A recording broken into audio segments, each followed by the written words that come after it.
Welcome to the podcast, Let the Prophet Speak. This is Isaiah Yeshayahu 25b. This is Saul Weinreb, the host of your podcast.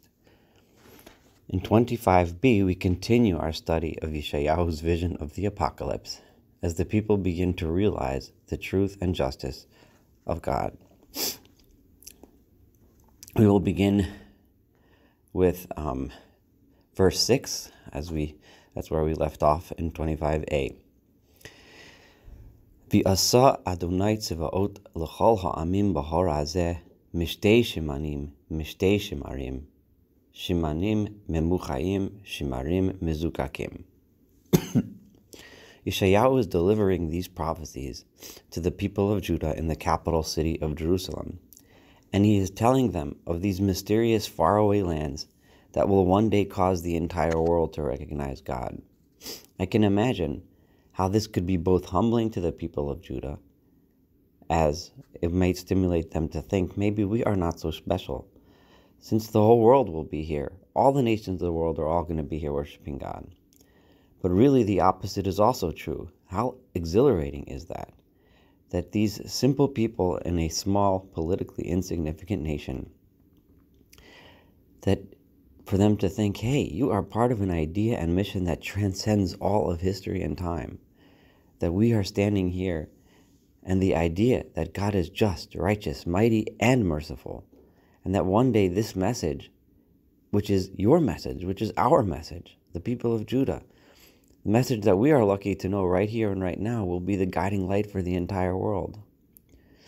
And what will God do on this mountain in that time for all of these nations? This verse tells us he will make a giant party, really, a party of fat and juicy foods, a banquet of fine wines, well-refined and wonderful wines.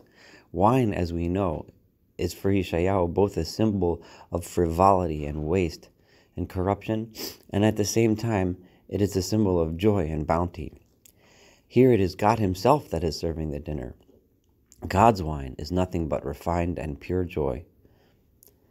Uvila b'hor hazeh pnei halot al kol ha'amim v'hamasecha hanesucha al kol hagoyim.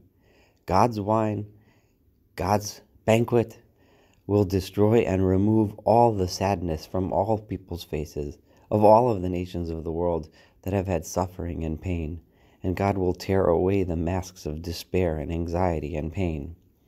Bilah ha'maves lanetzach, u'macha Adonai Elohim dima me'al kol ponim. V'cherpat amo yosir me'al kol haaretz ki Adonai diber. God will destroy death forever.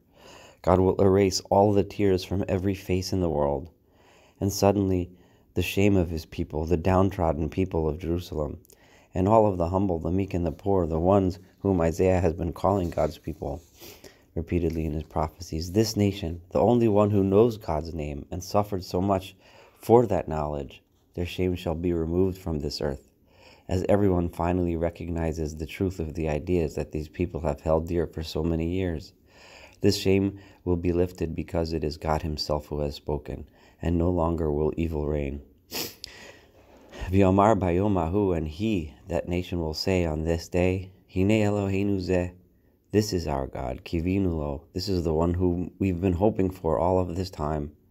We've been hoping to see justice, and finally we see justice. V'yoshienu, and he has saved us. Zeh Adonai kivinu lo, this is the God to whom we have hoped, for whom we have hoped. Nagila v'nismucha bishu'ato, now let us rejoice and be happy and celebrate in his deliverance. Ki tanuach yad Adonai b'har hazeh, because God finally put his hands out over this mountain.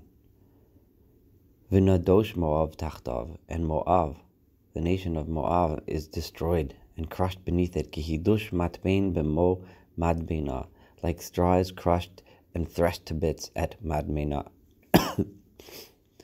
Because the hand of God will finally rest upon this mountain Jerusalem, and Moab will be crushed. Why Moab? Why is it that it's at this lofty and beautiful time? We're talking about this beautiful time of erasing sadness and erasing tears from the entire world, and at this moment we suddenly praise God for crushing the nation of Moab. It seems out of place. However, the answer to this question, I believe, lies in the words that Isaiah directed towards Moab in the chapters preceding this one.